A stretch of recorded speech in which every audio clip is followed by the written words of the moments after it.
Welcome everyone. This is Celestine Expressive Healing Arts. I'm Cecilia Inez with you to go over the new moon in Aries, which is happening next week on April 17th. And that day is a pretty big day. It's not your normal new moon. And I wanted to kind of cover a little bit of that before we dive into the cards.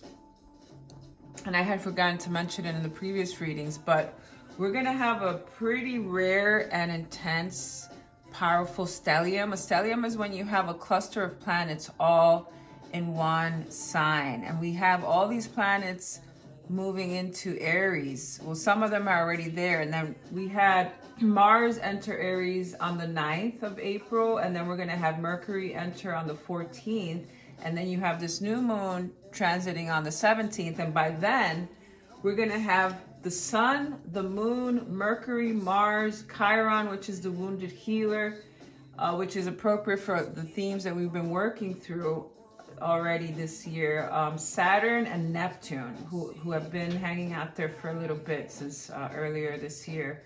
So yeah, we're seeing a lot of energy in Aries. And as I mentioned before briefly, Aries is the first sign of the zodiac, right? So we've moved through the whole zodiac. And now we're going into this new astrological new year, and we're starting a new cycle. And so I think it's a value to maybe, if you're into astrology or if you're curious about learning a little bit more and how this might impact you personally, to look at your chart, your birth chart, your transits, and see where this stellium is landing, what house it's landing for you. I had pulled the Two of Swords, and I'm like, wait, we got the Two of Swords earlier this week when I did the Tarot in Nature, which came out from the Osho deck as schizophrenia. And now we're having it appear again, which I found very significant. And then I was like, let me get some clarification. And we got Four of Cups, which has kind of the same vibe, but there's like, we're moving into this different energy. We've been slowly moving into this new energy. It's like we've already moved into this new energy, but mentally we're still stuck. Like maybe we're stuck again, like resisting this new change that's transpiring and emerging, because maybe it doesn't look the way we expected it to, right? Whatever's showing up is maybe not what we wanted, but again, I said this earlier, what we need perhaps. It's taking us time to kind of get there, in the form of acceptance.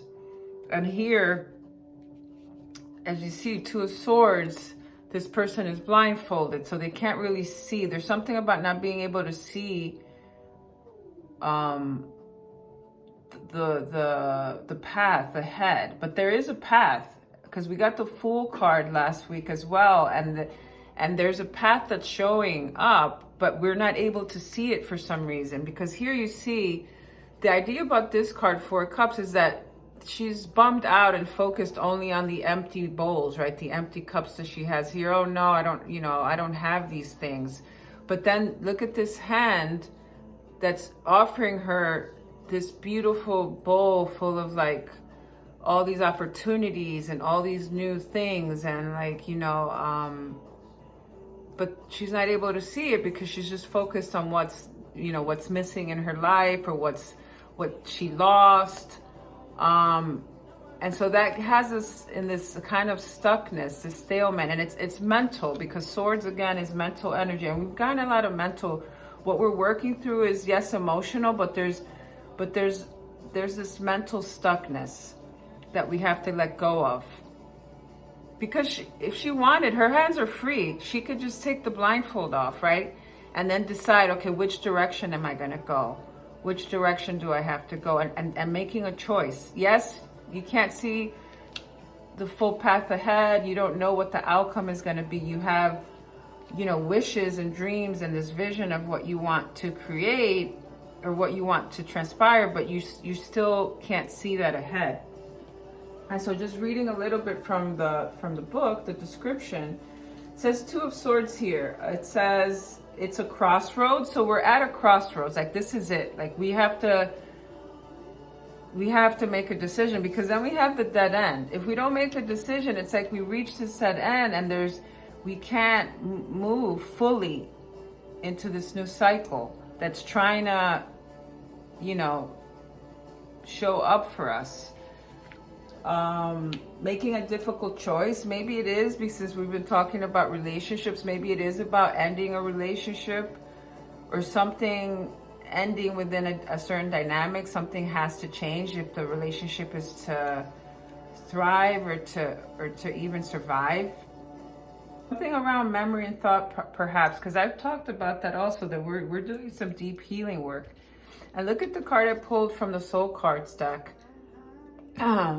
Obviously, there's something around our mental state, our mental energy.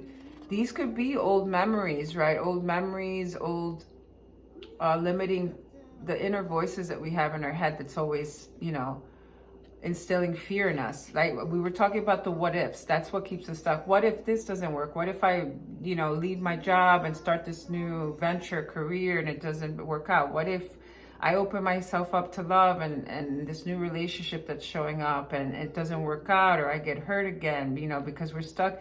There's something around this clinging to the past, because we got that card in previous readings too, where maybe we're clinging to this old version of ourselves, or clinging to these old memories of things not working out, or when we, you know, these traumas that we experience that keep us kind of stuck and tethered to this old, you know, version of ourselves, to the past, to old relationships that are all kind of maybe dissolving or shifting and transforming, and we can't continue to proceed in the same way. It says here, you know, that feeling of not knowing.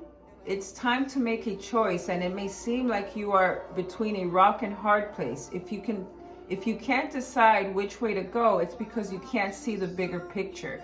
Because here, right, she's not seeing the bigger picture. She's just stuck in this, you know, temporary kind of mental state of like not being able to see ahead. Stuck because it gives like these affirmations. It says, when blinded by the unknown, I can trust myself to move towards the light. So it's like, trust yourself, trust whatever, again, I was talking about that, trust the inclinations that are showing up for you, but stay open to that, because here we got the Ace of Cups too, which is like this open heart, this open, again, these palms that are open to receive. So yeah, you've maybe lost certain things, maybe there's a, you know, there's something coming to an end, but there's something that's being offered to you now. And look, that cup, we're in the next line, we're holding that cup, we're receiving it. We're like, okay, I'm ready to receive it. I'm ready to let go of this dead end, you know, this stalemate, this stuckness, let it go, heal this old way of thinking and being, and let go of the past. Because this has to do about release too. It's like releasing this, finally releasing this, finally releasing the pain, the suffering, the struggle. Stay alert, to stay open. Maybe you are in this kind of stuckness or stalemate, or maybe you're sick of the same routine, or you're in this dead-end job, or maybe dead-end relationship. It's not growing, it's not moving. Maybe you feel yourself like, I need more stimulation. I need, I don't know, more mental, emotional stimulation, more depth in my relationships, whatever that might be. And it's like, there's definitely something presenting itself to you.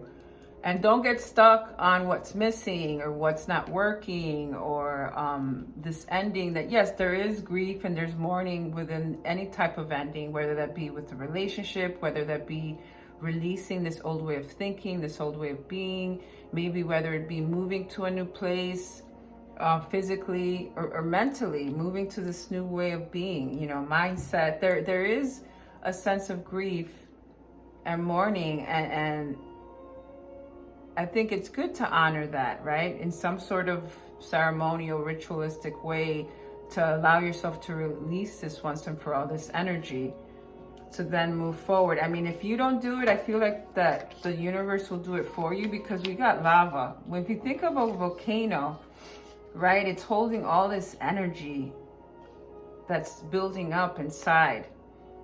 And then it's gonna need to release itself, right? And I feel like there's something about releasing something. It might be releasing something actual, like tangible, but it might be also energetic, emotional. about giving, we've been talking about creative power and self-expression. Maybe it's about giving something a voice, you know, and releasing all this pent-up, repressed energy in order to make space for something new. I hardly ever pulled a tear, so I'm just curious to see. But obviously, what do tears serve? Tears are great. It's a way to release, right? Tears are a form of release. It helps regulate our nervous system. Sometimes we also, I want to mention this too, that sometimes tears could be tears of joy, of maybe this thing, releasing this old thing and this new energy coming in and being like tears of like, oh my God, relief and gratitude, you know, for this dead end, us moving away from this dead end and finding a way out. It says here, tears are droplets of letting go. Once they begin to fall, we allow the swelling tide of emotions to run its elemental course. Because, right, we were talking about waves, how emotions are like waves. They rise and then they fall. There's a natural movement to emotions. Once we give it space to come up and be expressed through us, then it naturally dissipates, right? And we reach our baseline. We reach a level of peace and a level of like stability emotionally. Often the tear is what is needed in order for a conversation or situation to break into the next level of intimacy and vulnerability. Maybe that's what's going on here. Maybe something comes up in a relationship or in a connection or a friendship or in a family dynamic that has to be resolved, right? Maybe it is connected to this old, you know, a way of doing things and operating, this old dynamic, and it's like no more, right? And so it comes to this crescendo moment where things have, you know, this honest conversation has to be had. Person is witness and real intimacy can come from these, you know, these conflicting, challenging, emotionally charged moments. If we allow ourselves to be fully present and to witness the other and to witness ourselves, to give space for these kinds of opportunities. Because in the beginning, it might not look like opportunity, but it is. It's an opportunity for healing and for growth and for transformation. Through the watery eyes, the ancestors catch a glimpse of us, and we are reminded of their eternal embrace. We sense our humanity, our humility. We allow ourselves to be held. Oh, I like that. And there is this, again, there's this protective, you know, energy, like this like ancestral, divine, greater energy that's present, that's been present. Because even these two cards, you see the person being held by something more divine, something greater, something unseen. And us opening ourselves up to that, because look at this. This goes perfectly. It says here, dead end, the closed door. Something is closing out. Boom, that's it. The final chapter. Cut, right? We want to hold on. We're clinging to the past. Something in regards to the past. Wind is about breath work, which breath work, some people are not into doing breath work, and that's fine. It doesn't have to be breath work, but it's definitely about moving inward, whatever activity helps you do that. It says here, the wind is air, right? In its most active form, creating patterns by drawing in and releasing. Again, it's about releasing. There's something about releasing here. So it could be literal, like literally, maybe this is the guidance of doing some breath work or meditation work or mindfulness practices. Or it could just be, again, this metaphor of release. Because even here, you see the mouths, they're like releasing something. Maybe they're speaking up, speaking out. Maybe you're giving voice to your stifled creative energy. Maybe you're speaking up in a relationship or in a work dynamic that's been imbalanced and unfair and unjust, or, you know, something. Maybe you're finally, you're healing some old trauma and giving it space to come through you and express itself through you in some shape or form. And there is going to be this acceptance of this dead end, of this stalemate, of having to make a decision to move forward. And there is going to be some, you know, it's going to be emotional. It says here, she brings fresh energy to multidimensional pursuits and helps clear up any insoluble problems. Her significance in the body is to serve as an ambassador between the physical and the spiritual realm, sustaining life force in the form of breath. Just as a strong breeze clears the air, breathing with intention helps process emotions, release stuck energy, whatever you've been talking about, cleanse the blood, and reinforce the soul's stabilization within the body and tune into a more conscious way of perceiving the world. And maybe that's too, when we're in this like fight or flight or this survival mode and we're stuck and we're feeling stuck, we're not able to see beyond it, right? Because we're dysregulated. So maybe it is about doing something that's going to help you do this release work in a gentle way. Maybe it's doing it in the support of others, maybe with a mentor, a teacher, a counselor, a coach, a therapist, maybe in a support group. Maybe it's within your own personal relationships. You're able to do that kind of work where you're both able to meet each other there and do this and hold each other, right? Hold that space for each other. Only if it feels safe, right? Only if there's consent and there's mutual,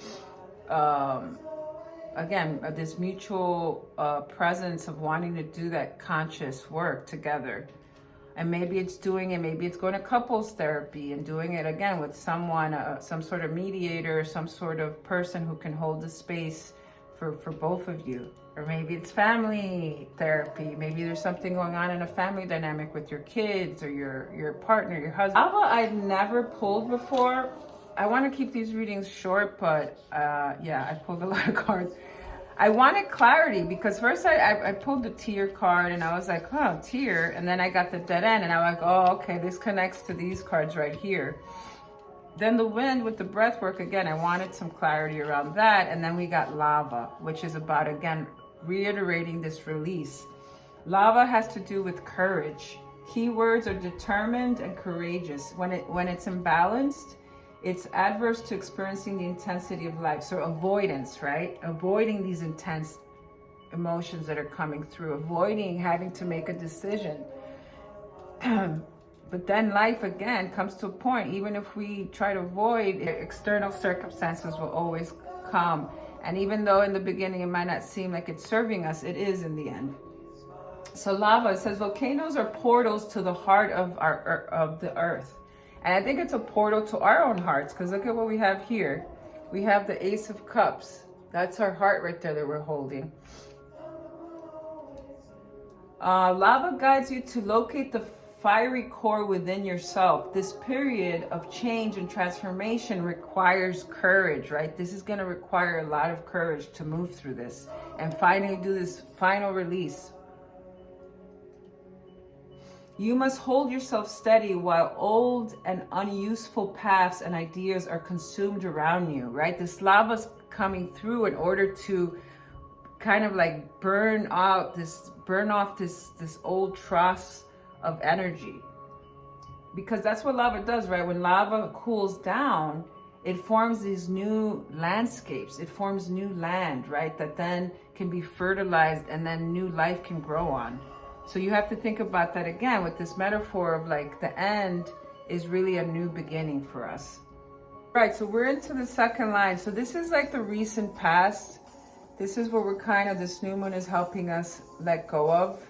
And we're moving into this new energy fully. Like we've been in this new energy, but we're still kind of getting used to it and kind of getting to a point of accepting it with our whole being, right? We're talking about alignment with our, so maybe we physically have moved into this new reality, but our hearts and our mind are still kind of catching up. And so this is where we are now.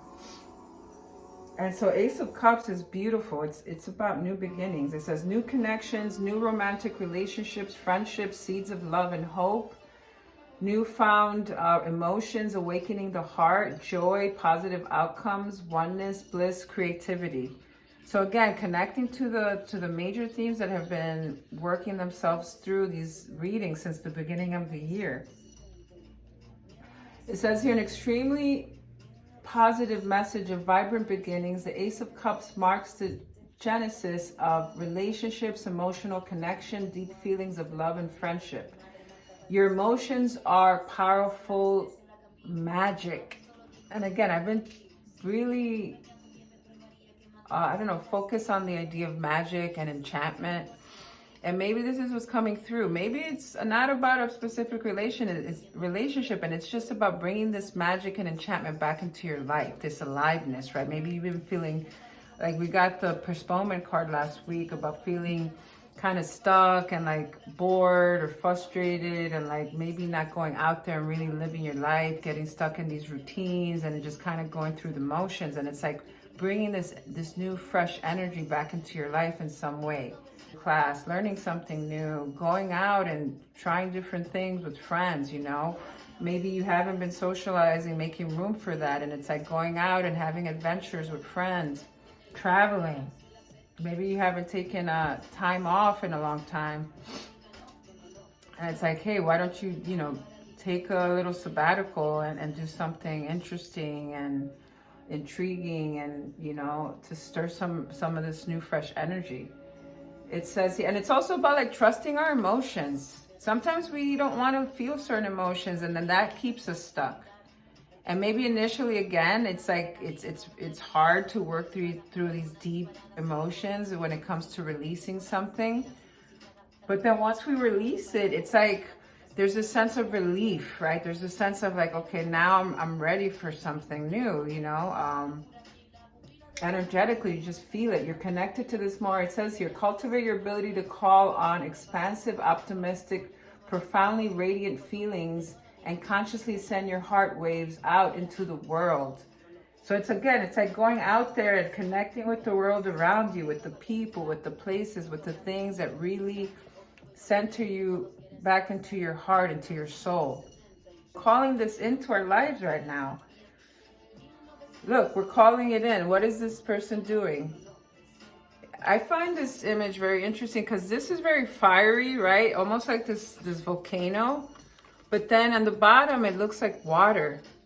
So it's like balancing this fire with water, balancing our emotional states, our emotional life with this more fiery, like taking those emotions and doing something with it, transmuting them, channeling them into something to create something new and inspiring.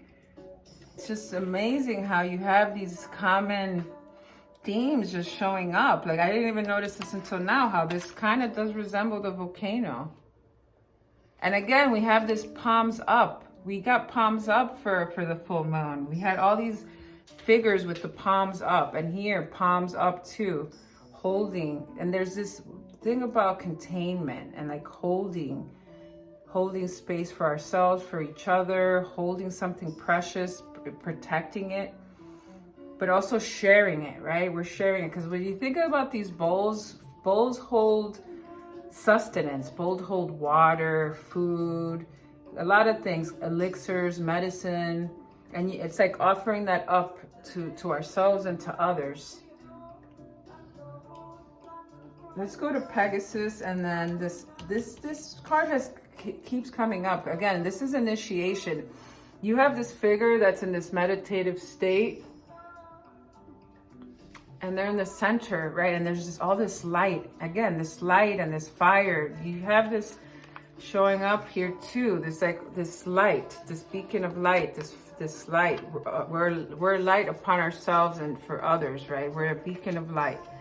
And so you have this this person who's like aligned. It almost looks aligned with this 5-point star. Pentagram, it contains all the elements, all 5 elements: air, fire, earth, water, and ether. And ether is spirit. It represents balance, protection, and about alignment, aligning to what's true, to what's important to us, to aligning to something greater. I pulled Pegasus several times already. So this is representing freedom. Again, we're trying to liberate ourselves.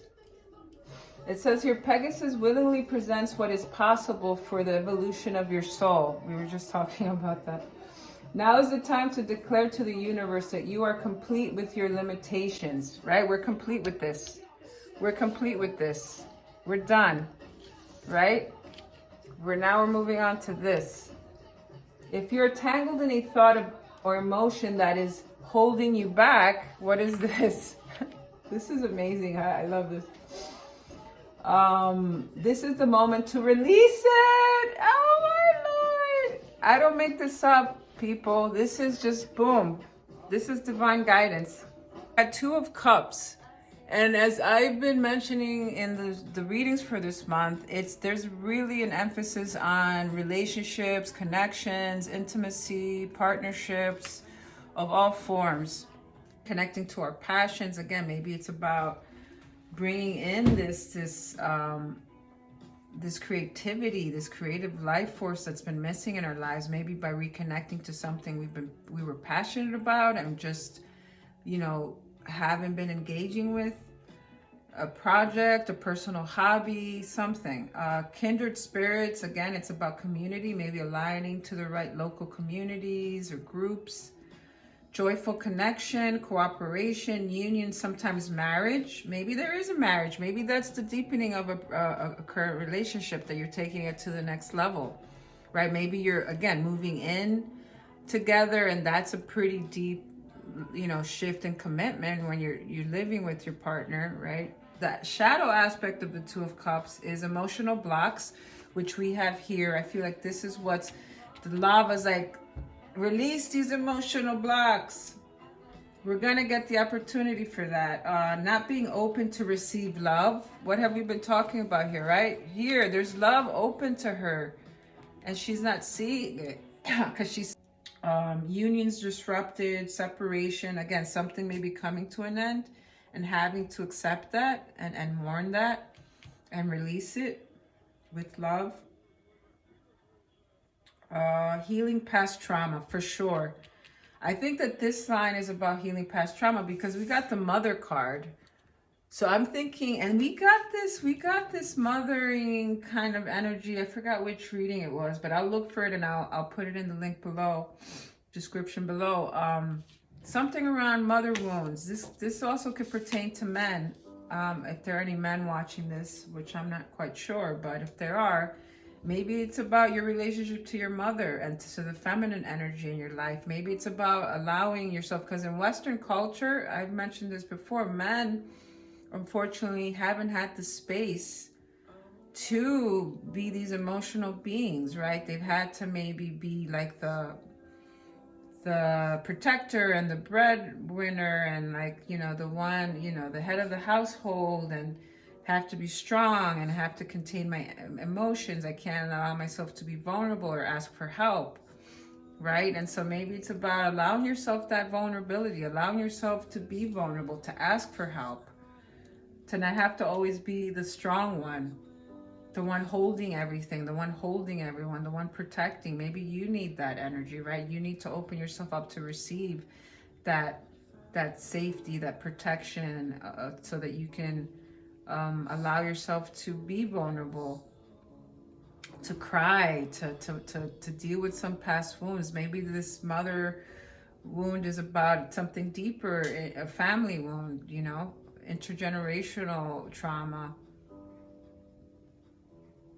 Pertain to women or the feminine. It's also all genders, and also all kinds of family dynamics. It doesn't only have to be heterosexual, right? It could be different forms, different ways of expressing itself. So just also that, right? There can be, you can have two moms or two dads or all kinds of different beautiful, diverse ways of expressing and love and intimacy and connection and community.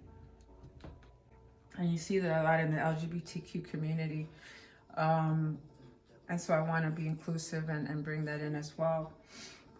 So it says here, when you share your joy with those around you, you will attract deep, meaningful ties with others. This card whispers of romance and love and bliss and attraction and the unity of like-hearted beings. Sometimes this signifies the beginning of a new friendship or business partnership, while at other times it marks a profound romantic union. So this is not, whatever's going on here, it's pretty significant, right? It's pretty fated, and it's connected to our own evolution as you know, as souls on this earth. And so these unions, these connections, these partnerships that are coming through now, or that are deepening, they have a significance in our destiny and how our life is gonna unfold and evolve. So it's not like some frivolous like thing. This is really, really deep connections. You know, again, it says here with like-hearted individuals, people. So probably part of our soul family.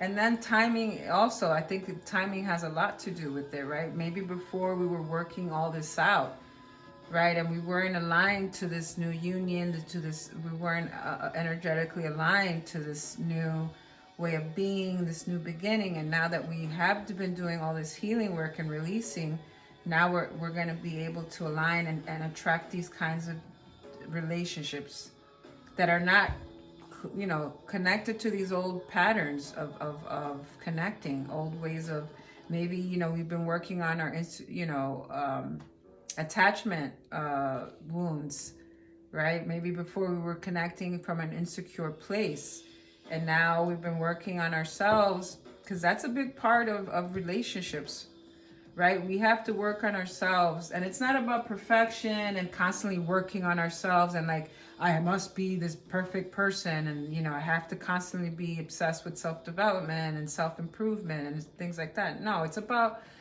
having more compassion and love for yourself. I feel like we have multiple soulmates. We have multiple soulmates, and each person brings some different aspect or quality or lesson or experience for us to grow, right? And we also can't be everything to everyone, right? Each combination, each dynamic brings something different, brings a unique combination of energies and awareness and conflicts and lessons that we have to go through. We got the Six of Cups last week, which was like the dream of this distorted idea of what the dream is, whether it be the American dream of what success and happiness and accomplishment looks like, or this, you know, romantic dream of finding the perfect partner, because the image too was of a knight in shining armor. And I think for a lot of women especially, we have this idea that this man's gonna come and save us, and like, you know, and I don't believe that shit either anymore. Like, I'm gonna save myself. We're all gonna save ourselves, and we're gonna help each other, you know, support each person to do the same for themselves. I believe in autonomy and sovereignty, and like that we all have the power to save ourselves, right? That's the hero's journey. That's the fool's journey that we started with at the beginning of the year. And each person that comes into our lives is just helping us get closer to that in some shape or form. Sometimes it's not, doesn't end the way we want it to, but we get what we need from every given experience or relationship, I feel. I'm gonna go into Sage first, because I think that the mother is represented by this Sage energy here. So it's like, again, it's like being our own inner, like it's, I feel like it's about reparenting and being this mother figure or father figure or this sage to ourselves. That connects to the Rebel card that we got last week, the Rebel Emperor, right? Being connecting to our own inner authority, trusting our own intuition, reclaiming our power. I think it's about this, and learning from past mistakes, learning from past lessons, and then gaining this wisdom, the wisdom of the sage, because that's what a sage is, right? They have this wisdom, this deep wisdom. Interesting enough, the card in this deck represents purification. It says here, sage indicates the timeliness of purification with your intention to clear cluttered energy. This connects with this. So again, this is about releasing something, about clearing something, purifying. That's a good thing to do too, right? We're in spring in the Northern Hemisphere. Maybe it's about spring cleaning, cleaning your space, purging all the things you don't use. I did mental and emotional clutter, right? Letting go of old belief systems, old beliefs, limiting thought forms. These are like thought forms. letting go of things that are just, that's it, that are dead end, that have served their purpose, whether that be relationships, people, careers, jobs, somewhere you're physically living, whatever it is. So it says here, with your intention to clear cluttered energies from the spaces of your body, mind, emotions, home, altar. Maybe if you are spiritual and you have an altar. It's like maybe clearing your altar, cleansing your altar, and putting out some offerings to ancestors that are supporting us, all the unseen forces in our lives that are also sustaining and supporting us. It's like a feminine energy. Ask her to surge through your senses with her delicate strains of perfumed smoke. Maybe it's like once you do the clearing, it's like burning incense, sage, palo santo. The overall clarity and groundedness that this ritual brings will be its own reward. So balanced energy of the sage is clear, harmonious, grounded, and that's what we're working towards, right? Alignment, harmony. The shadow aspect of the sage is depression, so feeling depressed, chaotic energy, conflicting energies that create confusion, which is this here. So to balance this energy, intentionally clear your physical spaces every day. Going through a transition, again, doing this ritual ceremony of releasing. And maybe you can burn some sage or some smoke and bring in this intention of clearing and releasing. Sage, it says here, is native to high desert ecosystems and perfectly embodies their grounding qualities. There's something about grounding. It says, with your aligned intentions and setting intentions, which will gladly hasten your positive transitions and clarify your purpose and vision. So this is going to help us find the clarity we need and get unstuck. Let's read the Mother card and I'll end it there. The Mother card, it's the first card of this deck, which I feel, right? It's the first love that we ever had, right? We were born out of love, this union. So I feel like it's like almost coming full circle. And again, there's hands here holding this beautiful pearl, and it's protected by the coil of the snake. And it's a nest. So again, there's this protective energy that keeps coming through. And even here, we have this protective energy. I almost feel like these are like these younger versions of ourselves, the inner child.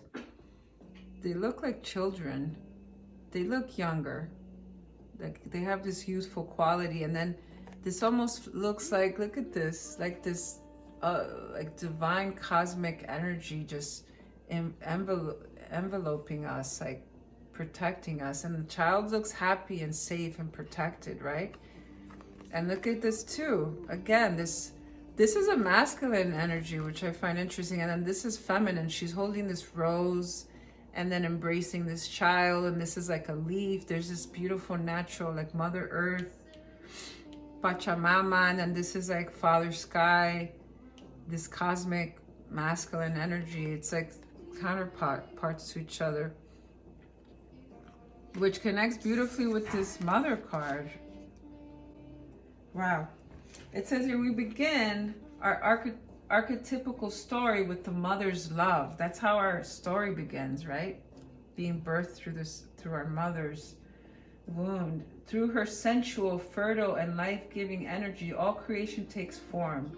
Regardless of our birth story, each of our hearts beat for the first time in the warm wound of the mother, where she offered resources from her body for the building of our own. That's pretty deep stuff here. Wow.